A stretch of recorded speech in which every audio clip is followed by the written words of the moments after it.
Good evening, Bula Vinaka and Namaste. You're watching Fiji Village Straight Talk. I'm Vijay Narayan. Tonight we are following on from episodes done last year in relation to issues that are really affecting our country. Cancer in our society now that really needs to be ripped off, and urgent action taken by all stakeholders involved in the country. And the stakeholders include, no doubt, the police, right at the forefront of this, and other stakeholders include the government, a big part to play there in different ministries, the associated agencies, us as the media, those people on the ground, the civil society, NGOs, and other countries who have missions here, who have multinational agencies based here, on what they can do to help this cancer. This is spreading in our country quite rapidly, and that is drugs. Drugs that has come out in the open now. We've had the biggest methamphetamine bust of $2 billion.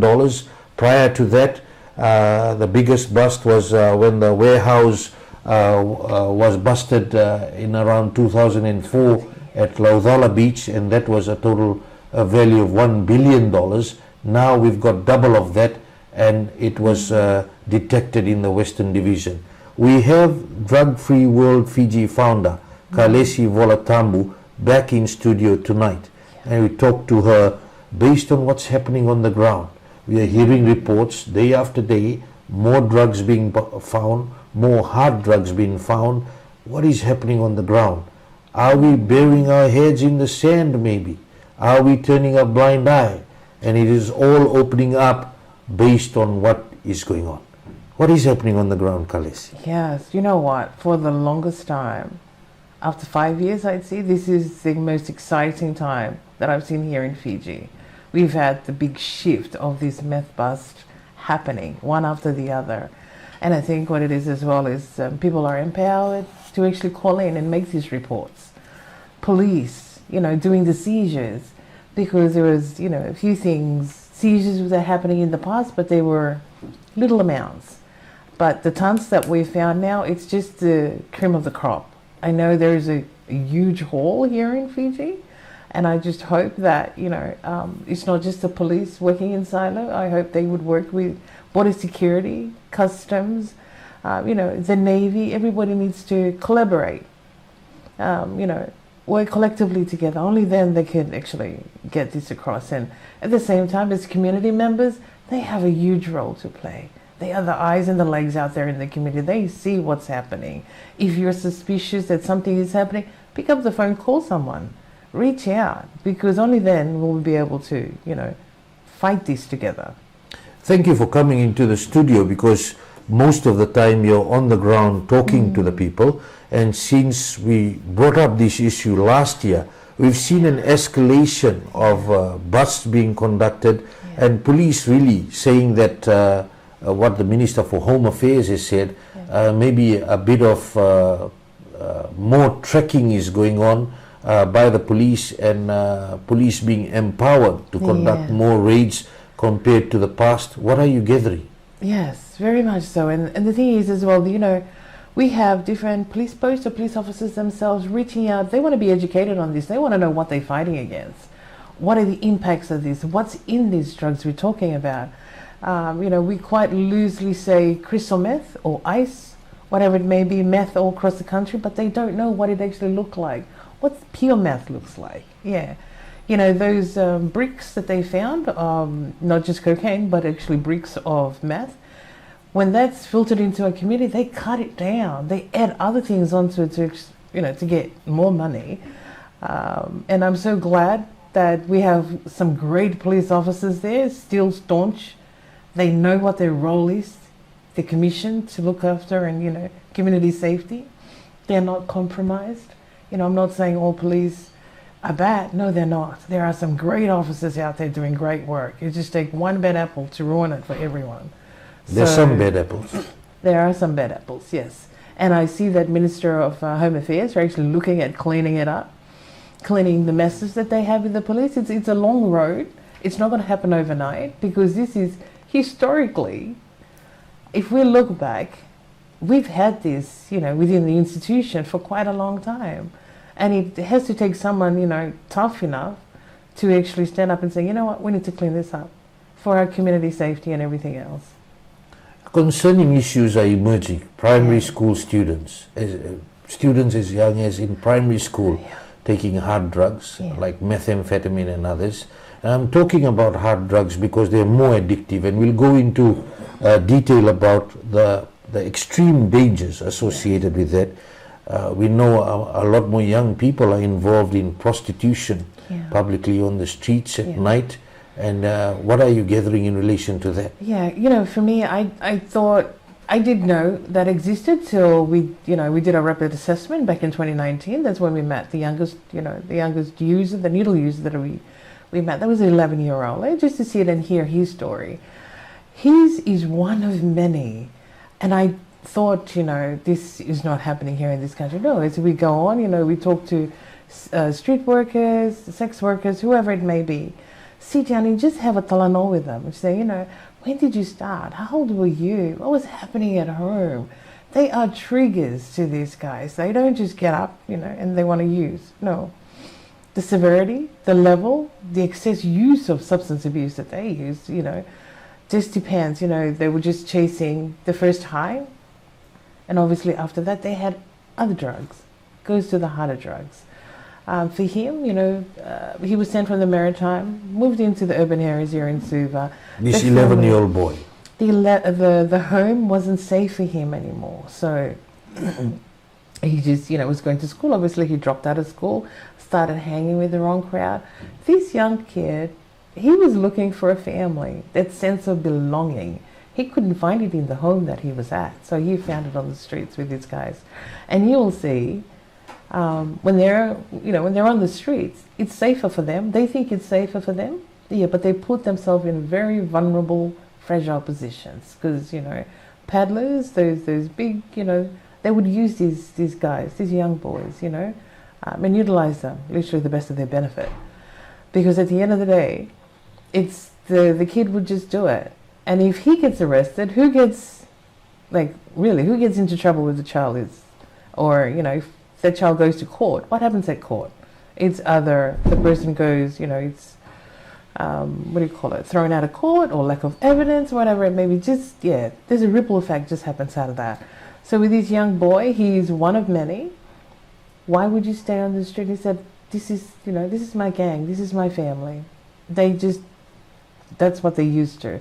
We can remove them off the street and move them somewhere else, but no, they will come back. Because that's home for them. They will come back in groups, in droves, back into, the streets. And I see how the Assistant Minister for Women and Children, they were trying to do a huge cleanup for Suva. Yeah. We can only do it for so long, but they will come back because we haven't really addressed the reasons why they're going back into the streets. All it is a sense of belonging. They're looking for family. There are needs that needs to be addressed. There are contributing factors that needs to be addressed. A Band-Aid cannot fix that. Are we talking about hard drugs and how addictive they are? Yeah. And of course that plays a part. You can take a person out and just say this is a new home for you. But if they continue to have that addiction, you are an expert in that area. You've done a lot of sessions based on that. Yeah. How addictive are these drugs? Oh, very addictive. One thing's for certain, when you buy drugs off the street, you don't even know what's in that drug. Eh? It can be added with something else. One shot can kill you because you just don't know what's in that. But obviously one shot will get you addicted for life. And the high you get from there, it's wow, something euphoria that you've never had before. And you go and reach and you would hear, people will try to, when they come on a downer, so when they come down, so we use crystal meth as an example. You'll go 4 days straight. You're on the go. And you love that excitement. You like that energy that you've got because you're on the run. You're buzzing all the time. But when you come down on it, I've had people say, I need to get, I'm coming down. What do I do? And the dealer will say, it's easy. Just take more shot. Just to keep you on that plateau. It's like, man, you can't. So different areas, different stories. Here in Fiji, man, a young girl, that was 2020, 16, she just went with a friend, had a tanoa, they pull out a piss pipe. That piss pipe was marijuana laced with meth. Her whole life changed. She was only 16. She ended up in, St. Giles for 3 months. She had to be dependent on medication now. So, that I'm talking about different people, different levels, what happens to them. So this young girl, her life will never be the same again. This young boy, the 11-year-old, that was the one that we met, that was shooting, that's his life. He doesn't see anything else. The thing is, we don't have a drug and alcohol rehab here in the centre, whether it's for a teenager or for an adult. Where do they go for help? St. Giles is certainly not the answer, because it's a melting pot. They can't... They're overwhelmed. They're understaffed, they're overwhelmed, when you look at it, how do we retain our medical staff here in this country? First of all, how do we retain our people, those who are qualified to work for our people? No, because they are interested in going overseas and taking all the skills they've learned from overseas back over there, where we need it here the most. So how do we retain our people? There's so many different things that we need to address. When we talk about drugs, it's like we need to have a look at system overhaul in this country, not just with police, health services, education, all across the board. And one of the big things is that I'm really excited about is the strategic plan that's moving forward, the narcotics strategy for the country. I know they're looking at actually putting that through cabinet, and that entails, turns into a policy for each ministry. Only then the framework will be formalized for each different department to actually undertake. Then we have to look at our legislation.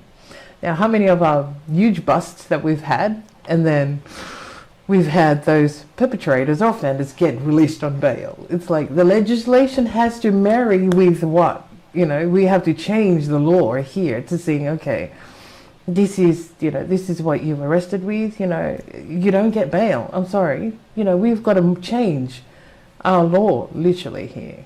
And the penalty, the maximum penalty is life imprisonment and $1 million fine. Yeah. But again, it comes down to the court system on whether it will be handing down those real deterrent sentences or the precedent set on much lower sentences, which then allows things to continue to happen.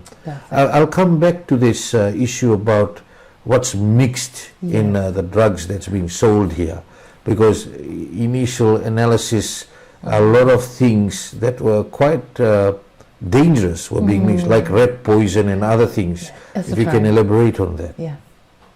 To try to get more money, people are mixing other things, which is very concerning. Yes, it is. So you would get the purest form of crystal meth here in Fiji, it's quite hard unless it comes from overseas, right?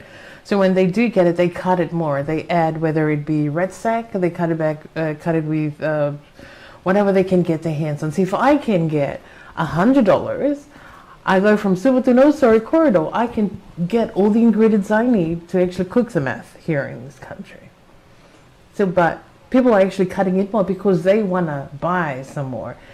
We had, 2 months ago, we went out into Nambour, just talking to the community. When I talk to the community, just, young people, random, having a conversation.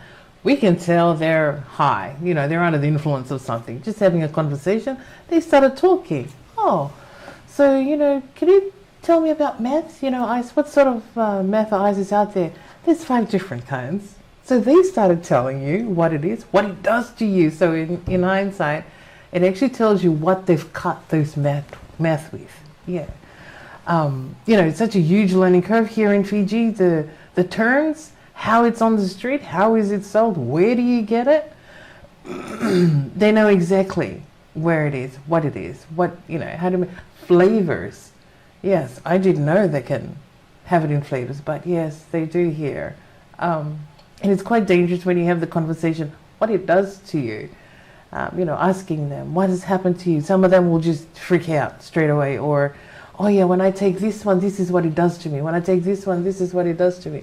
They know exactly which one, what it does to them. And it's quite mind-boggling just to sit there and actually listen to them take you on their journey.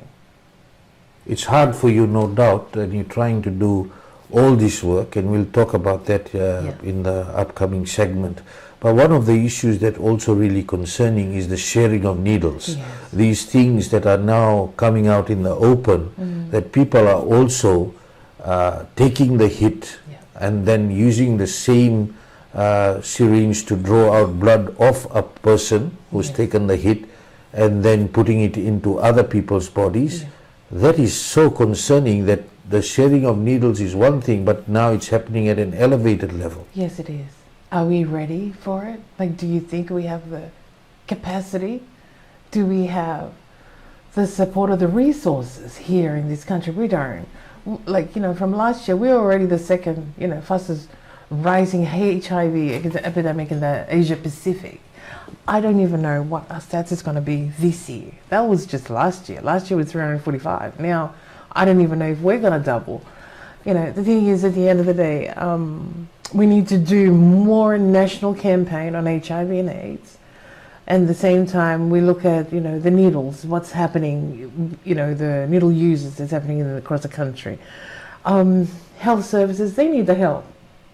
I know they need the help. They are lacking resources. They need technical support. They need, consultation. Yeah, they need someone to actually help them find the gaps where there are within them. Rehab centers. Rehab center is huge on its own. Like you're talking about the needle, the needle sharing of needle, and now you see the transfusion of blood from one to the other. It's it's like you're giving somebody a loaded gun and you're just going at it. So the other thing we need to push for is for everybody to be tested. That's a huge. If we can do a huge campaign on getting everybody to be tested, it's nothing to be scared of. It's like, if you have it, at least you know that you have it.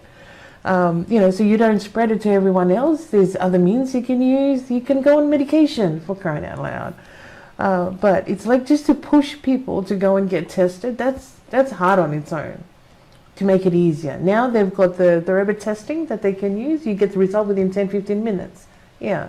But it's still, we need to remove the stigma away from HIV and AIDS and say, you know what, it's for your health. It's not just you, it's your family as well. No doubt multinational agencies and the diplomatic corps based in this country have to ensure that they get actively involved? Definitely, without a doubt. They do. There has to be an international responsibility with these, diplomatic corps. They see what's happening in this country. They cannot turn a blind eye. Well, if it's destined for some of these countries close by, Australia to name one, wouldn't it be right, based on what you're doing on the ground, that Australia comes in total support? They are the world leading demand for crystal meth across the country, across the world, really. Yes. And that meth is coming through our country. They might have the support that we don't. They have all the technical support that they have. They have all the funding. We don't. So I believe, they have to take international responsibility to see, okay, how can we best help Fiji? Not just the law enforcement. We need to remove that. Not just on law enforcement. They have to look at civil society. They have to look at the social issues that is impacting and affecting our country right now. As you said, about massive campaigns, about knowing that it's so addictive, and we'll talk about how it has been destroying families, destroying people, destroying communities even, as we go along. Do you think this has become a ticking time bomb? Oh, you know what, this tsunami we've had this tsunami for the last 4 or 5 years. Yes. Everyone's just, we haven't done anything for the last few years, apart from just the campaign snippets here, there, and everywhere. But, it has been. Right now, the meth, the bust that we've had, the 2 in 90, and then obviously the 12 kilos of cocaine as well. We can't dismiss that, because that's a huge haul as well. And at the same time, it's that's what we've seized. The question is, what about the stuff that we haven't actually seized? That's the stuff that, when we did the seizure in Nandi, the other question is, somebody had to pay for that. because that drug was either going overseas or here as well. So if part of that was supposed to be here as well, can you imagine the turf war that'll come out of these, especially within, whatever community or suburbs here in Suva, for that matter. I'll just name Suva. Community safety will be affected as well. So we have to do a lot more. I'm so glad that the police are all saying meth. Meth is a dangerous drug. It is, very addictive. It is one of the deadliest drugs out there. It is. It's more than talk. We need to do more than talk. We need to go out there. For us, drug-free world, it's all about education for us. It's like, we don't want to wait till chaos, because that's what we've been doing for the last 4 or 5 years, is early intervention. Reiterating the importance of actually early intervention, going into the front end of it before it gets to, the tail end when it explodes in our face. There's also concerns being raised, drugs like ketamine been found up in the highlands. There's some suggestion of it even being leaked from some of the hospitals, that people may be stealing them at the hospital and selling them. Yes, that's right. So we had a phone call to go out to Singatoka area, went there to do an outreach and everything, just started talking. What they were asking for, they didn't know what ketamine actually does, what the effects of it, what it does to a person. So the seizure they had was a 15 vial on this young person. And, they found needles with the person as well. And just telling them, things, magic happen when you're talking to the community. You go to their level and you talk their talk. You create a safe space for them to start sharing. All the information came out about how it was purchased, who was selling it, how easy, accessible they were. She was seized with 15, but she's had this ongoing sale with this so-called person from the hospital for a while. But the thing is, talking to the police officer, they didn't know what ketamine does, or even the parents, they didn't know what it does, and so it was so crucial that we go out there, we give the factual information, because that's what they needed. And parents, they want to protect their children.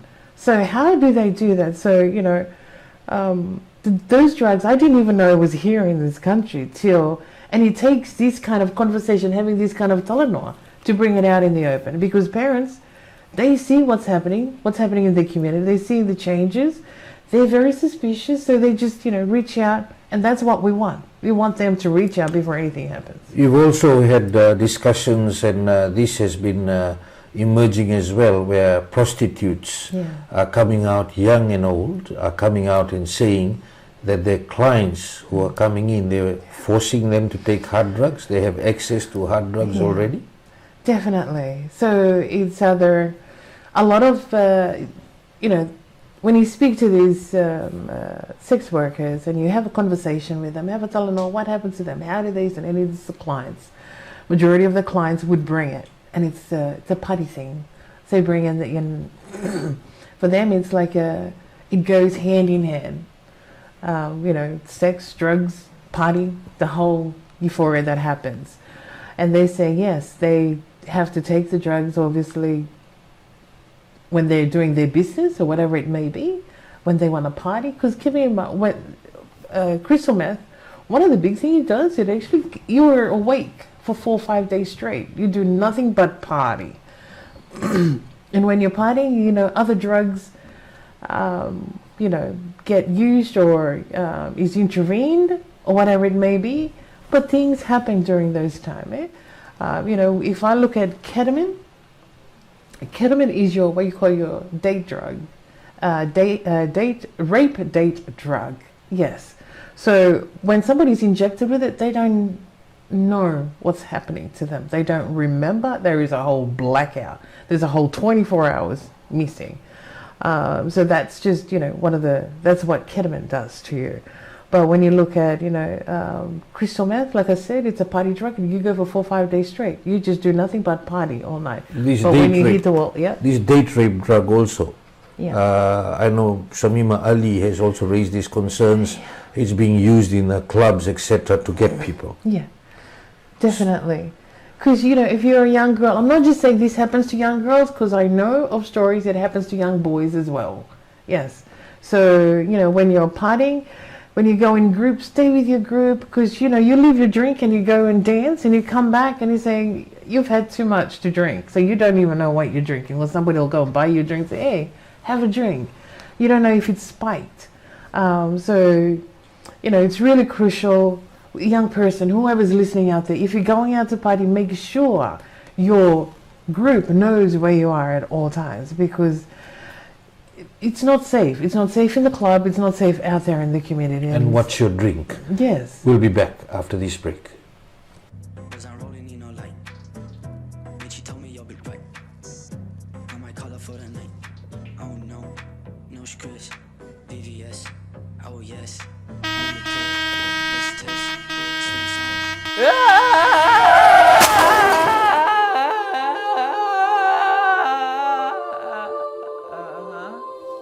Wait, where am I? Oh, you died, bro. I'm dead? But why? Gordy, that's what happens when you change your playlist when you're driving? Crashed. What? No, this can't be happening. I had so much left to do in life. All I do is stare at my phone because I'm Gen Z and we're all antisocial. Aw. And I wish I did so Poor guy. much. But by the way, do you guys have Wi-Fi up here? This is why you should have listened to F96 Drive. Shouldn't let them play that music. And you just drive. No! I can't believe this is happening. It was When you're in done, my yeah? car and I didn't have Hell a is car. that way, yeah? Yeah? Wait, what?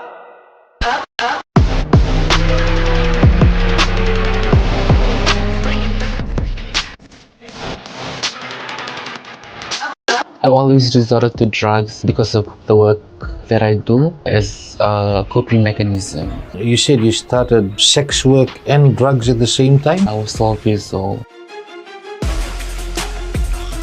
You believe, based on the current situation, your salary and allowances should be reviewed and reduced? Definitely, I think it should be reviewed to reflect what is there in the market.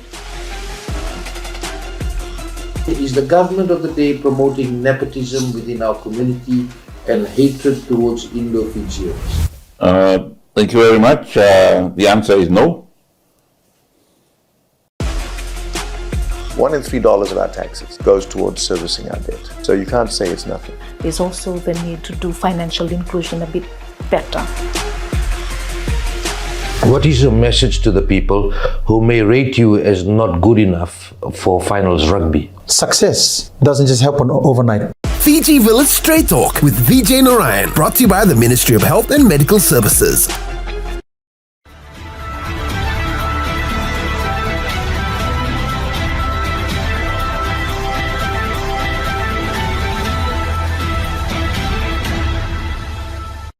Welcome back. You're watching Fiji Village Straight Talk. I'm Vijay Narayan. Our guest tonight, the drug-free World Fiji founder, Kalesi Volatabu. Kalesi, we've had the largest methamphetamine bust in Fiji a few weeks ago, valued at $2 billion. What is the message as people from a wide cross-section of the society seem to be involved?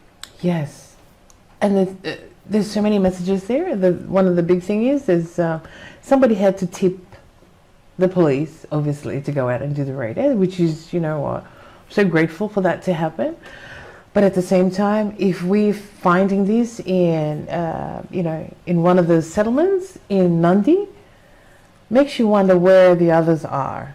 They found these tons of, and I'm totally believing this is just a cream of the crop. There is others out there. There's other whole hiding somewhere here in Fiji. So I'm just hoping that whoever's listening out there, who's watching, you would know if something suspicious is happening. Pick up the phone, call somebody. Yeah, because these drugs actually finds its way into our society, into our community.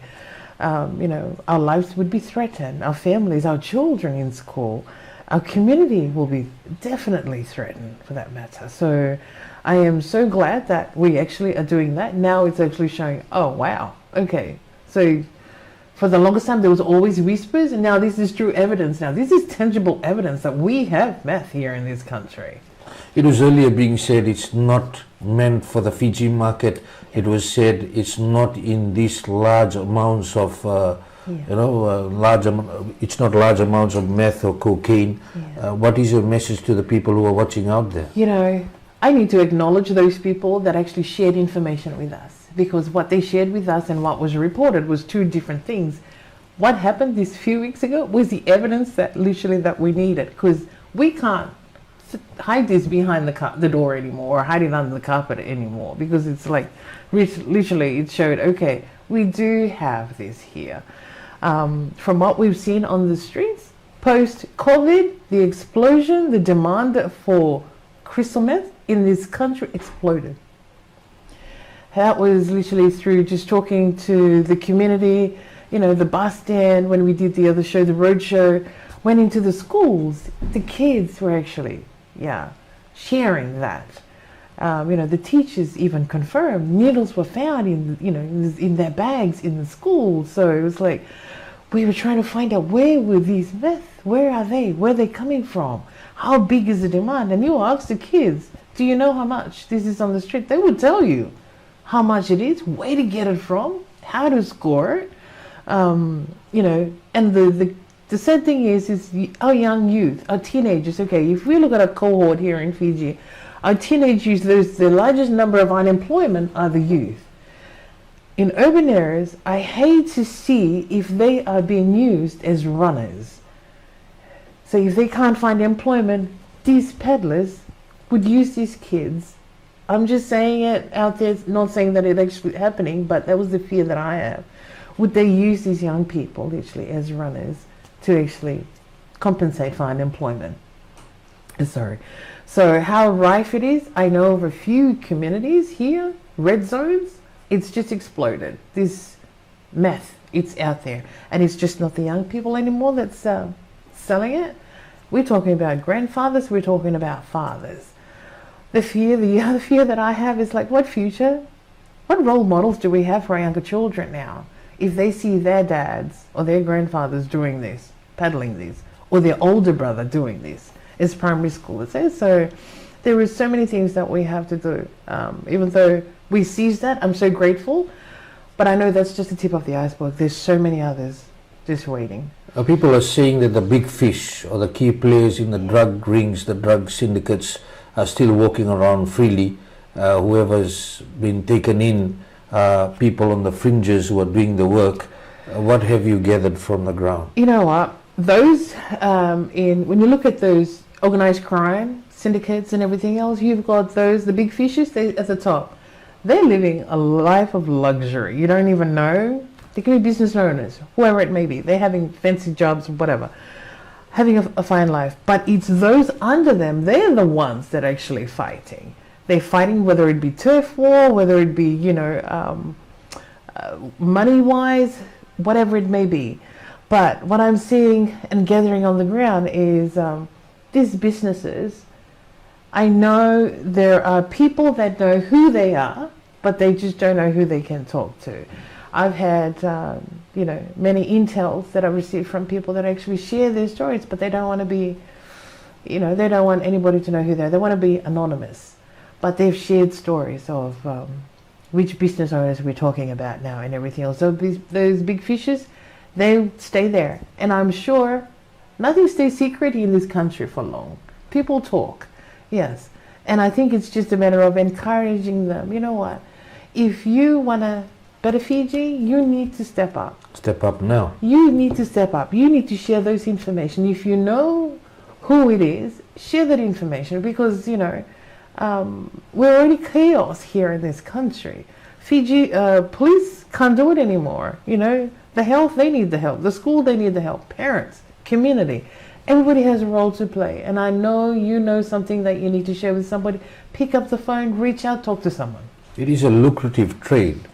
What are some of the challenges that we are facing based on that? Oh, wow. That's a loaded question. That meth that we just bust was worth how many? $2.2 billion?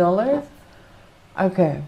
Do you know in some countries, the cartel can actually buy off a government with the money that they get from the drug? So 2.2 billion is nothing. How they can actually, it's so easy for somebody to be compromised, whether they're in a high position or whatever position they may be. Here in Fiji, what I found, the weakness is money. I can just, whether it be a police officer or whoever it may be, I'll walk up to you and say, 50K. something's happening and I just need you to turn the other way. What would you do? And would you rather just pick up your, I don't know, how much is it, a fortnight wage here, or would you rather take that money and just look the other way? And that's what we found through intel, talking to people, is but it's already happening. It's already happening, and it has been happening for 5 years. This is nothing new. I'm not saying anything new here. This is already here in place in Fiji. What I want is for people to get the courage, get the confidence, speak out. We need to clean this out. Yeah. And even for marijuana farmers, this has been happening as well? Yeah, in relation definitely. to the busts. Now, some police officers are definitely allegedly involved. Tampering of evidence has taken place at police stations in the past few weeks. It has happened before the cocaine that was busted, which included an airline worker, former airline worker, and the person who's charged again in the current bust. That case had to be let go because the exhibit or the evidence had gone missing from the police station. What do you have to say about that? You know what? It was like I was reading the bust and I was so excited, and then then the next bust, so 5 days after, another bust, and I'm thinking, oh, well done, police! Like, we're doing a great job. And within a matter of days, it was compromised or tampered with, and I thought, damn, 2 steps forward and 5 backwards. What do we do? You know what? I acknowledge what the police is doing, but at the same time, when you want to do something great, there's always that bad side of it. So you can't just move forward without cleaning. You need to clean that up first, because I know they would have they've done so many great things, but because of the bad apples that they have within the institution, they would have done so much more. So, in other words, I would have loved for the community to work with the police. Okay, this is what we see, because I know personally where through family where a police officer actually did something not great. He was, suspended, everything else. We went through the police court of appeal, and the thing is like talking to people after going through that process. I know how daunting and how scary it is for people to actually go against the police. We went through the tribunal with the police and everything else, and it's like talking to people. It's like they feel scared. They don't know who they can trust with the police. They don't know if they will get into more trouble if they report the police. But right now, the climate is so right. The Minister of Home Affairs, the commissioner, the acting commissioner for police, this is what they want to do. The directors, some of the directors that I've spoken to with the police, they want to clean. They want to clean the institution. And the thing is, how do you do that? People need to stand up and actually say, you know what, I want to put in a formal complaint. This is what's happened. And we need a lot more, people supporting the police to do that. There were suggestions that there were some drug rings that were being tipped off before the police raids. Have you been hearing that on the ground? You know what? Before even this big raid, all the other little raids that was happening before, like I said before, this is not new at all. With the work that we've done and everything else, we've let the information go through to those right departments to let them know this is what's happening.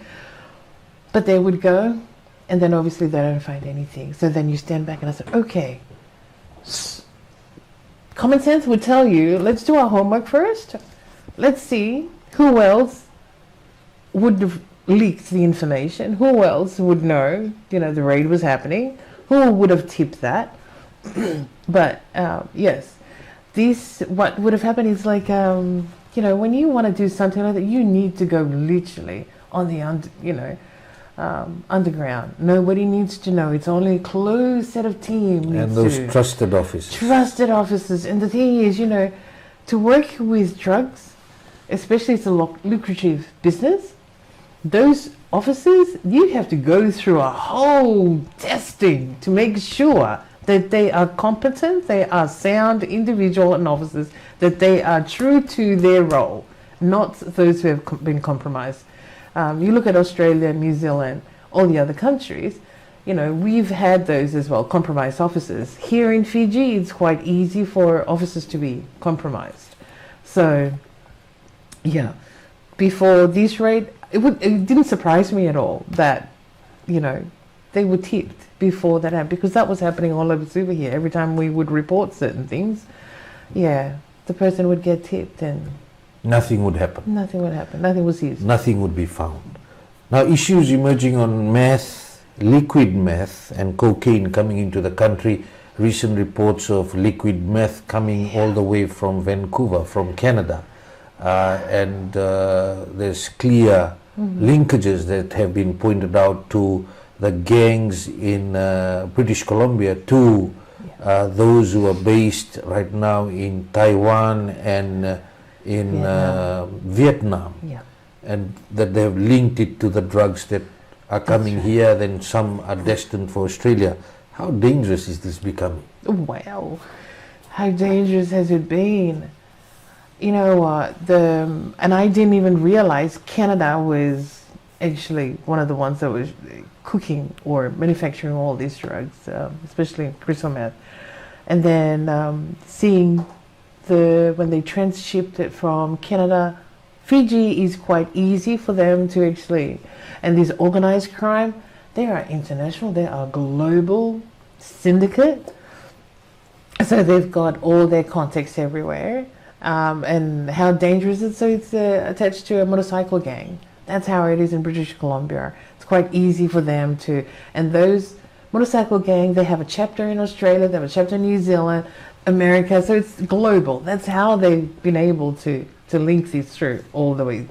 And I know they have a chapter in Fiji? Yeah, they do have chapter. But the thing is, that's a good question. Do they have a chapter in Fiji? All we've got to do is stand back and look at our deportees. We have to link our deportees with that as well, eh? Because I know working in Australia, especially working in the prisons, some of our boys, got done for commercial quantity of trafficking drugs and everything else. They serve their term, they get deported back here. They come here, they're not dormant, they're sleepers. They're just waiting for their to make that connection again. So, and that was one of the biggest questions, how, and there was the same in Tonga, all those deportees from America, New Zealand, back into the island, when they get deported, they bring their contacts. The same thing here, they brought their contacts here. So with British Columbia, those drugs that were coming through, and I know in British Columbia, they have to do an overhaul on their end as well, because they don't have what you call a port police, and I don't know here in Fiji, do we have a port police here in Fiji? In Canada, they don't. What does that mean?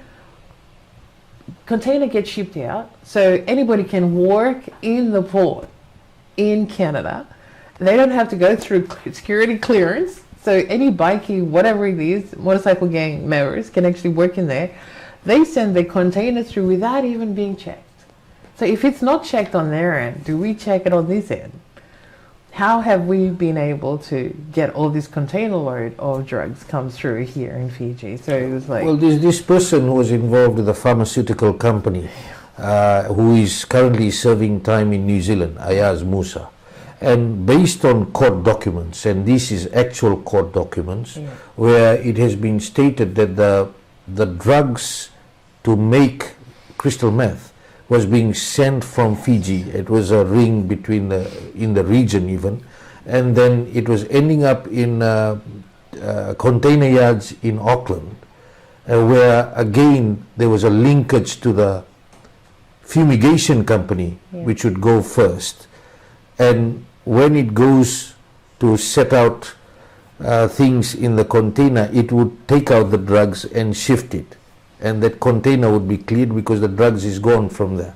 So these are some of the things, connections, which when we're talking to the police on whether they're looking at all these different aspects, including pharmaceutical companies, major warehouses. We know some pharmaceutical companies, there's allegations already in relation based on one person who's already convicted for crimes in New Zealand. He's serving time. What are you seeing based on that? You know what? The other question and the other thing that I wanted to reiterate is like the proceeds of crime. Eh? These guys, when they get into this lucrative business, it's not just them. So they start transferring their assets or businesses, funds into their family members. Because if they get done, it's just whatever's under their name gets taken. So it's the whole family as well. So, like if we say Musa, when he got arrested, did we seize any assets? Did we seize any assets that's attached to him here in Fiji or even New Zealand for that matter? Not just him, his family members as well. And that's to go back to all the other big fishes that we know here in Fiji that's been arrested or whatever it may be. You arrest him, but look at his associates, look at his family members and whoever, because the proceeds of crime, it's not just that one person. It comes back down to our legislation. Our law need to be changed. We need to look at, they need to change that obviously to suit the climate, because, these crime syndicate, they are 10 times faster than us. They are 10 times, more advanced than Australia and New Zealand. Imagine us, Fiji, we're trying to catch up. And they're already far ahead. They've already, a few more steps than us. So to answer your question plainly, it's not just, when you work with a syndicate, it's not just one person you're dealing with. You look at his associates and everything. If you go back to British Columbia, the motorcycle, organized crime, the syndicate, the whole thing they have chapters everywhere else.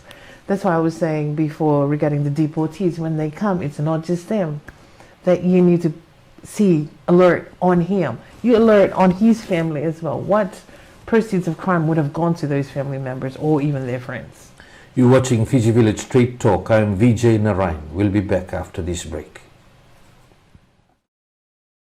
Nisambul binakatare nandreng ngamodengu and VTFM ngono mlito kani microphone rox sembuta out mama ayaw mikan galon bola how may ni semta kichilango bindi miska kana tadina oi ono no musala de sante miste logo apa ngor pamoy oi apa ngor ge pamuta tamo ngor koli out dum dum tarbego right quando manda que vai com me lewa iya and vi damba kana no mutai se bera manta ke dola no vengu se rose vida na lube ko elo tilo ola sagama de mola sami kemra mon reni bimbi umai and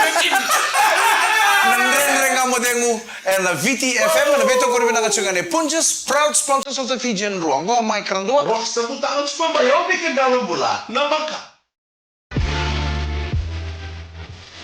Get ready to elevate your event with Total Event Company's top-notch gear hire services. From a stunning 12 by 12 meter adjustable stage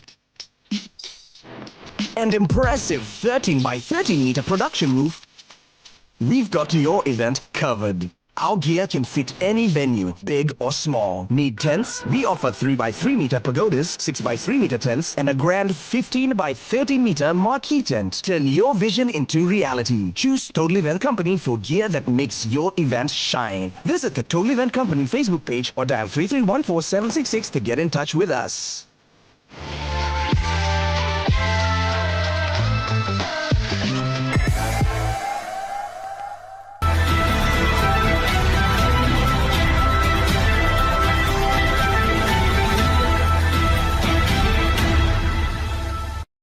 You're watching Fiji Village Straight Talk. I'm Vijay Narayan. Our guest tonight, the drug-free World Fiji founder Kalesi Volatabu. Kalesi, for those who have watched the first show that we did, you talked about your life. You had, based on being in Australia, streets of Sydney, you took some of the worst drugs. And it affected you as an individual, affected your family. And I want to ask you, what were the drugs that you took back in the day? Oh, crystal meth, ice, GOE speed. That was my baby. Yeah, I call it my baby. It was like my security. I needed that. Marijuana did absolutely nothing at the time. At the time. And it was based on you having no support structure. No support structure, no family, no warmth. As a child, especially at 13 and teenagers, you need your parents more than anything. Yeah, I never had that. But then obviously when you're on the drugs, it just adds more problems, more troubles, and that was, got myself... And you kept increasing from, you said marijuana wasn't working, meaning that you just needed to go further up, further up. Yeah, I did. And it was so for me, full-blown addiction? It was, like I needed that to function. I needed that to function. I needed that to survive another day, because when you're on that drug, I thought I was Superman, bulletproof. Nobody could harm me, had no fear. And that was one of the biggest thing. It numbed the pain, most of all, it numbed the pain that I was going through. The pain of wanting a family, wanting, you know, my parents, wanting love. And that, you know, my thought process, I thought it was, you know, go for the drugs because, you know, you'll be okay. I thought I was going to be okay. No, it actually brought in more trouble than what I was worth. I'm so glad that, you know, I can actually sit here and share that side of it, because during that time it wasn't just me functioning, it was the drug that was driving me. Now from you, based on your experience, and you did say that when you were in that full-blown addiction, people can even kill someone to get their next hit. Definitely, yes, definitely. If that the drive, the urge is so great that you'd do anything just to get that hit. I wouldn't be like, you know what, it wouldn't even scare me. I wouldn't be ashamed to walk up to you, knock you over, empty your pocket, that's it, just so I can get that bit of money from you, whatever money you got, just so I can go and purchase some more. Now, based on that, you've been talking to a lot of families. Through these shows, I know you're getting a lot of calls, right, from people in authority, but also families who have their loved ones who are highly addicted. How are families coping? How are individuals coping that you have visited? Man, they're in crisis. They want to help their children more than anything. They want a place where they can take their kids for help, whether it be, you know, counseling or rehab. But you know what I found the most here in Fiji, and I know pretty well, we're more personal, person-to-person assistant. Home intervention works best for us, and most of the time it's like just talking to the person who's going through whatever addiction they're going through, whatever substance abuse they're going through. But at the same time, family needs healing. They need, you know, somebody to counsel them as well, right? Somebody to talk to them. And for us, it's and I'm sure we've got some counseling services line people can utilize. But what I found the most is family actually wants that one-on-one home visit, to sit down with them in their comfort of their own home and just allow them to talk. And they love that interaction. And you know what? Those were the things that we used to do back in the days here in Fiji, you know, 30, 40 years ago. I remember correctly, where, you know, where as family we sit together and just have a talanoa. Now there's so many influences that take so much of our time, and those are unnecessary, you know, obligations that we just signed ourselves into. So we're removing, as parents, we're removing ourselves from our parental role. Where do the kids go? They go to the school. Man, I've gone into some school, and you know, the teachers are finding it really difficult to control the classroom of 40 kids on their own. Whereas, you know, if parents could have started, you know, teaching their children, forming that relationship with their kids from school, from home, before they get to the school, because the teachers, that's not their role. Their role is just to educate. Their role is not to discipline their children. That happens from the home. A lot of parents that say their children have gotten into drugs, they cannot recognize their own children now. Yeah. Are you getting there? Yes, definitely. Because, you know, that's what drugs does to you. You become somebody else. And parents, you know, I want to just hone in with them. If you, just the smallest signs, don't wait till it gets too late. The small signs, what does that mean when you come home and they've locked themselves in the room? Or there is somewhere else, they've, you know, gone somewhere else all the time. You know what, as parents, I need you to clear your schedule. When you come home, spend 15, 20 minutes with your children. Just have a talanoa. Or when you sit down and have a meal, do you know how hard it is, just how rare it is when you see families sitting together, the TV is off, the phone is off. That's rare right now. When I, you know, and I go into some home, it's either the phone is right there or the TV is on. Parents need to just to be home, and when they're there with the children, they're there in mind, soul, and body with their kids, not thinking of something else. And at the same time, as parents, mom and dad, whoever the guardian is, What happens between you two, your relationship, if you're having a dispute, don't involve the children. The children don't have to see that. Yeah. So for me, it's literally, you, the parent, you would know the changes that's happening with your child. If they are showing symptoms of something that's happening with them, ask the question. Stop whatever you're doing, give that child as much time as you can.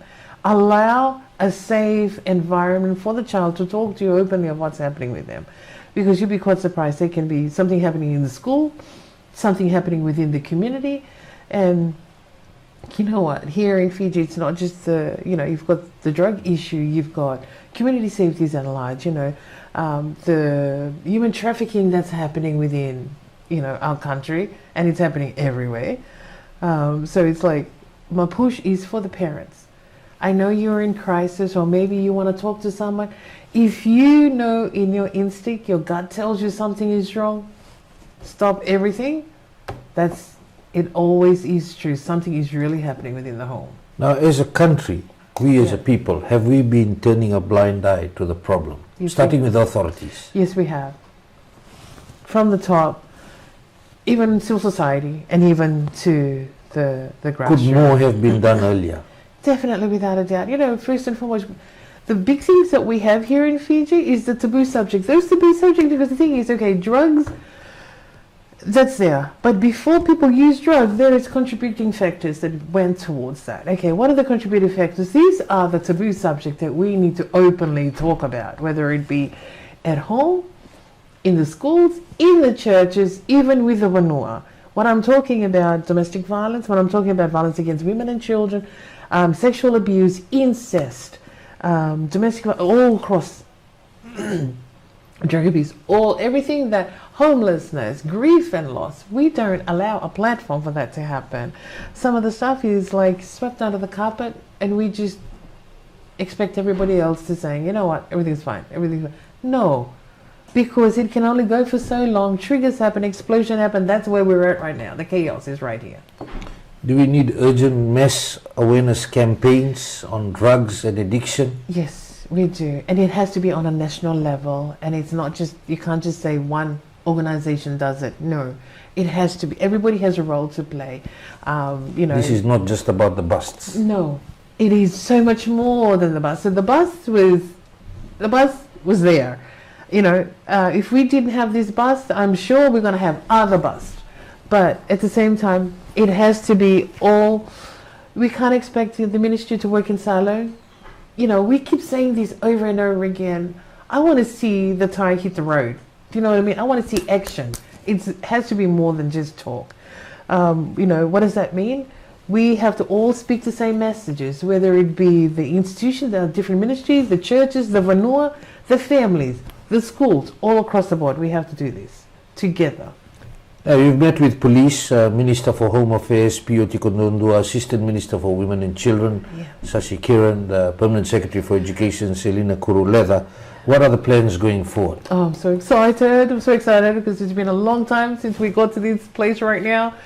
For us, it's all about education because we're true believers of early intervention. It's all about giving the factual information. And we've seen the changes with the people when they're given the factual information. Their worldview change, they are motivated to do something within their own community. The courage to pick up the phone and call and say, you know what, there's something happening here. We need something is really changing or something is happening. My child needs help. We need to inspire people to do that. So with the Ministry of all these different ministries, it's all about education for us. That's the exciting thing. Ministry of Education, we're going in we're looking at training teachers, giving them the tools, because the thing is, as teachers, you don't know what you're dealing with, and you're getting kids from all over the place, and they're coming with issues, being able to share the factual information about drugs, looking at science, how they can best help that child that they're working with. The other one is doing the same thing with the Fiji Council of Churches. I'm so glad that, we've got to this stage because, a lot of our people, especially Christian parishioners here in this country, there's 11 member churches that's registered at the Fiji Council of Churches. Their parishioners, I think, is over 400,000. And they're tautālas, women leaders, youth leaders or whatnot. It's their parishioners, their members, you know, they want the help, who they can go to. So you know what? Why don't we train them? Why don't we give them the tools as well? So we're going to do the different church ministers across the country as well, going to the home affairs, and we want to do that with the police as well. You know, giving them the factual, like the biggest example was the ketamine. You know, when they rang and they said, we don't know what this is, and going and running a workshop with the police in Singatoka, they were eye-opener for them because they didn't even know what that drug was or what it actually does to the person. The impact of that, not just that individual, but the community at large. Yes. So moving forward, it's so excited. Whole different frame now. It's like we training others to actually deliver it within their own community. Yes. Kalesi, thank you very much for your time, and no doubt you will not be here for the last time.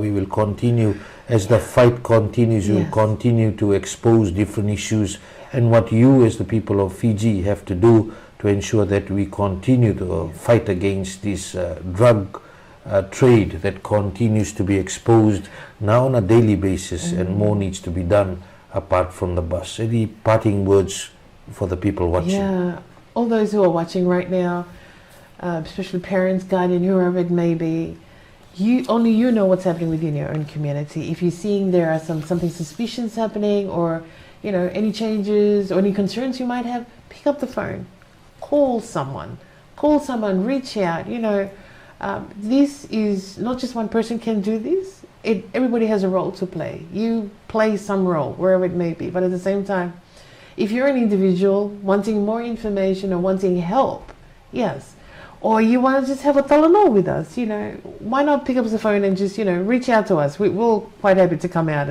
and share and deliver, you know, the information with you. That's your show for tonight. Until next week, have a great evening.